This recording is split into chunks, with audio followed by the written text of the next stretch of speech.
Hello. All right, this next example I'm going to do a little differently. The previous one I used a sign chart. You can do it for this one if you want to, but since the equation starts as a comparison between two polynomials, I'm going to do that. So just to give you an alternative way of doing it if you want to. I still need to set it equal to 0 and solve and find those values so I can separate the number line. And again, like the previous video, if I was doing this on paper, I would just draw a number line and do things in little columns below it. I have to do a little table chart in PowerPoint. All right, so I'm going to take that inequality. And for each of those intervals, I'm going to pick my favorite x value and plug it in and see if that inequality is kind of true or false, like that. So I picked -2. Normally I pick -10. That's okay. And plug it in and compare those two numbers. Is that a true statement? And no, it is not.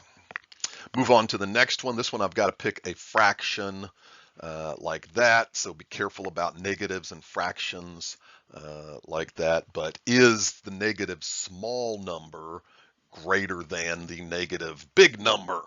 Which is what I see right there. And what we're actually doing, if you rephrase that, is it closer to 0? Is what we're really looking at. And yes, that tiny fraction number is closer to 0, so greater than.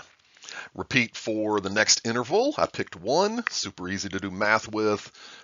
2, I think, is a good choice, whatever works for you. This is another no. -2 is not greater than a positive, whatever positive number like that. And finally, greater than 4, we can see that is also a true statement.